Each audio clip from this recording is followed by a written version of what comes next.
The studio had seen thousands of broadcasts, thousands of smiles, thousands of perfectly timed moments designed to feel effortless. It was a space engineered for calm, predictability, and comfort. Every camera angle, every lighting cue, every pause had been refined through years of repetition. Daytime television survives on familiarity. It thrives on rhythm, and yet, on this particular day, that rhythm began to fracture long before most viewers realized something was wrong. Emma Thompson's presence alone altered the atmosphere. She is not a celebrity shaped by public relations teams or trend cycles. Her reputation was forged through decades of work that demanded seriousness, intelligence, and emotional weight. From Shakespearean adaptations to politically charged speeches, she had built a career on substance rather than spectacle. When figures like her enter spaces designed for lightness, friction becomes inevitable. At first glance, nothing appeared unusual. The broadcast flowed forward, polished and composed. But beneath the surface, tension gathered quietly. The kind of tension that doesn't explode immediately, but instead tightens gradually, pulling at the edges of control. Viewers sensed it not through words, but through energy. A subtle shift in pacing. A hesitation that lingered half a second too long. A tone that felt heavier than expected. Daytime television operates within invisible boundaries. Guests are expected to share just enough of themselves to feel authentic, but never enough to disrupt the flow. Strong opinions are allowed, but only if they remain safely contained. Emotion is welcome, as long as it can be neatly resolved before the next segment. What unfolded challenged those unwritten rules?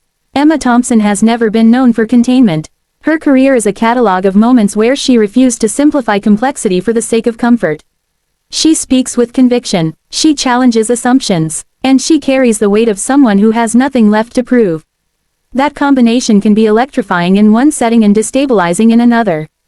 As the broadcast continued, the energy intensified. What should have been routine became charged. The atmosphere inside the studio grew heavier, denser, as if the air itself resisted the scripted flow. This was not chaos, it was something more controlled and more dangerous, a slow erosion of predictability. Behind the cameras, professionals trained to maintain order monitored every movement. Producers are conditioned to anticipate deviation. They watch for rising tension the way pilots watch weather patterns. They calculate risk in real time. And when the balance begins to tip, decisions must be made quickly. Live television offers no safety net. There are no retakes, no rewinds. Every second that passes becomes permanent. That reality amplifies pressure in ways few audiences fully appreciate. When a moment starts to slip beyond control, the cost of hesitation can be enormous. Viewers at home felt it before they understood it. Social media began to stir even before the broadcast concluded. Posts appeared questioning the atmosphere. Comments speculated about discomfort. The digital world has become exceptionally skilled at detecting disruption, even when it isn't overt. Then came the shift, a moment that felt abrupt, unexpected, and impossible to ignore. The broadcast recalibrated itself. The tone changed, the flow reset. To casual viewers, it may have seemed like a simple transition. To attentive audiences, it felt like a rupture. Speculation exploded almost immediately. Clips circulated, headlines formed, narratives multiplied. Words like confrontation and walk off gained traction, spreading faster than facts could keep up. In the modern media ecosystem, perception often outpaces reality. Some reports framed the incident as an on-air clash. Others suggested behind-the-scenes intervention. Still others portrayed it as a symbolic rejection of the format itself. The lack of clarity only intensified interest. Ambiguity fuels virality. Emma Thompson's name alone carries cultural weight. Any moment involving her becomes magnified, dissected, and debated. Supporters praised her authenticity, describing the incident as a refusal to dilute truth for the sake of television etiquette. Critics questioned whether such intensity belonged in a daytime format. Neutral observers simply recognized they had witnessed something rare, a moment that broke through the manufactured smoothness of broadcast television. The show itself represented the opposite end of the spectrum. Built on warmth, consistency, and approachability, it had earned trust over decades. Its success depended on maintaining a safe emotional environment for viewers. Any disruption to that formula felt jarring, almost intrusive. When those two forces collided, the result was not just a viral clip, but a cultural flashpoint. It raised questions about who controls narratives on live television, about whether certain voices can ever truly be accommodated within tightly managed formats, about the limits of authenticity in spaces designed for comfort. Behind closed doors, conversations intensified. Broadcast teams reviewed footage frame by frame. Public relations strategies were discussed. Every word released to the public had to be carefully calibrated. Silence itself became a form of messaging. Meanwhile, the internet did what it does best. It filled gaps with interpretation. Supporters framed the moment as bravery. Critics framed it as disruption. Content creators dissected body language, timing, and tone. Every second of footage became evidence for competing narratives. This incident did not exist in isolation. It tapped into broader cultural tensions surrounding free expression, media control, and the commodification of personality. It highlighted the growing divide between carefully curated television and audiences hungry for moments that feel real, unscripted, and raw. Emma Thompson's legacy ensured that the conversation would not fade quickly. Her career has always intersected with questions of integrity and voice. This moment, regardless of interpretation, reinforced that identity. It positioned her once again as a figure unwilling to shrink herself to fit expectations. For daytime television, the incident served as a reminder of vulnerability. No format, no matter how polished, is immune to unpredictability. Control is always conditional. Stability is always temporary. As the headlines continued to circulate, one thing became clear: this was not just about what happened on air. It was about what it represented. A collision between authenticity and structure. Between voice and format. Between legacy and routine. And as audiences replayed the clips, analyzed the silence, and debated the aftermath, the moment grew larger than the broadcast itself. It became a symbol, a reminder that even in the safest spaces of television, reality can break through the script. As the broadcast faded from live television into recorded memory, the real momentum began to build. What happens on air may last minutes, but what follows can stretch for weeks, sometimes years. In this case, the aftermath moved faster than anyone anticipated. The moment escaped the studio and entered a media ecosystem designed to amplify tension, reward speculation, and transform uncertainty into engagement.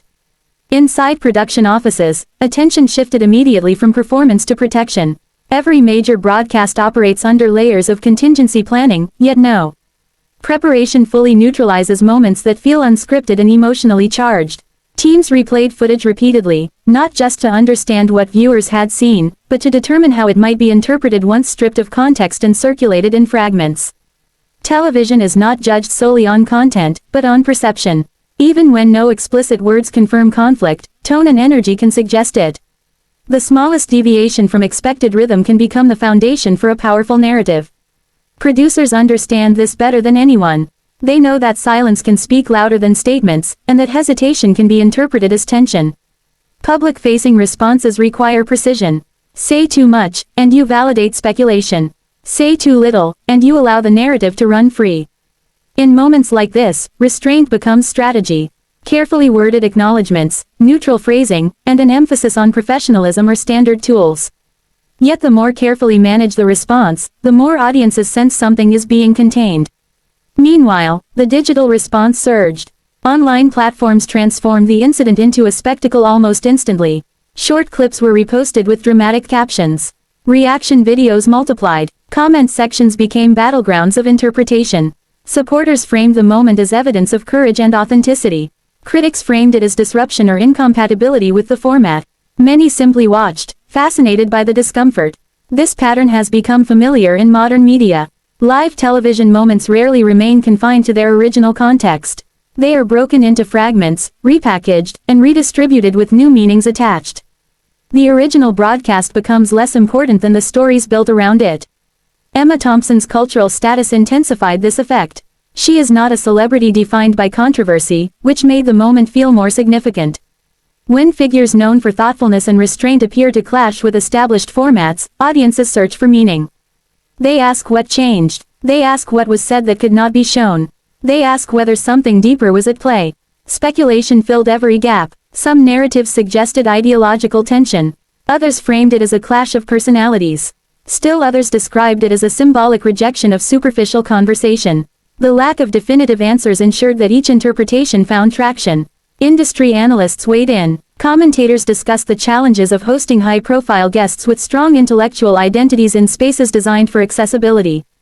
They questioned whether daytime television, with its emphasis on warmth and relatability, can truly accommodate voices that resist simplification. This incident became a case study in media dynamics. It illustrated how power operates differently across platforms. In cinema and literature, depth is rewarded. In daytime broadcasting, brevity and emotional comfort dominate. When those value systems intersect, friction is almost inevitable. Behind the scenes, decisions made in seconds were scrutinized for weeks. Every camera cut, every transition, every pause was examined for hidden meaning. Audiences are increasingly media literate. They recognize when a broadcast recalibrates itself. They feel when something has been smoothed over. The show's long-standing reputation added another layer of complexity. Decades of trust do not disappear overnight, but they also raise expectations. Viewers accustomed to stability notice disruption more sharply. What might have passed unnoticed on another platform became amplified precisely because of the show's predictability. For Emma Thompson, the moment became another chapter in a career defined by independence. Her body of work suggests an artist unconcerned with fitting neatly into prescribed roles. That reputation shaped how audiences interpreted the incident. Many viewed it not as an outburst, but as an extension of her established voice. This distinction mattered. Public reaction often hinges on perceived intent. Was the moment accidental, emotional, or deliberate? Without clear answers, audiences project their own values onto the situation. Supporters saw integrity, critics saw incompatibility. Both interpretations coexisted, fueling continued engagement. Media outlets capitalized on the ambiguity. Articles framed the incident with language that invited curiosity without committing to conclusions. Headlines asked questions rather than providing answers. This approach sustained interest while avoiding definitive claims. As days passed, the moment refused to fade. Each new discussion revived it. Each analysis extended its lifespan. The incident transcended the original broadcast and became a broader commentary on modern television itself. At its core, the situation highlighted a fundamental tension, the desire for authenticity versus the necessity of control. Live television exists in a paradox. It promises spontaneity while enforcing strict boundaries. When those boundaries are tested, the illusion becomes visible. Audiences are drawn to those moments. They feel real. They feel unfiltered. In an era saturated with polished content, even discomfort becomes compelling. This incident tapped directly into that appetite. The cultural implications extended beyond one guest or one show. It raised questions about who gets to speak freely, and where. About which platforms encourage complexity and which quietly discourage it. About whether certain voices can ever be fully accommodated within formats built for simplicity. Emma Thompson's continued silence following the incident added another layer of intrigue. Silence can be strategic, intentional, or simply reflective. In this case, it allowed the moment to speak for itself. Without clarification, the narrative remained open-ended. For the show, moving forward meant restoring equilibrium. Subsequent broadcasts emphasized warmth and familiarity. The format reasserted itself, yet attentive viewers could still sense the echo of disruption, a reminder that control had briefly slipped. Moments like this linger not because of what is said, but because of what remains unresolved. They exist in the space between interpretation and fact. They invite audiences to participate in meaning-making. As the conversation continued, one conclusion became unavoidable: this was not a fleeting controversy. It was a reflection of changing expectations. Viewers increasingly crave depth, even in spaces traditionally reserved for comfort. They respond to authenticity, even when it unsettles. The incident demonstrated how quickly a single broadcast can expose underlying tensions within media structures. It showed how formats built on routine must constantly adapt to evolving cultural appetites. And as the industry absorbed the lesson, the moment remained suspended in public memory, not as a scandal, but as a signal. A signal that even the most established platforms are vulnerable to disruption. That even the safest spaces can become stages for unexpected intensity.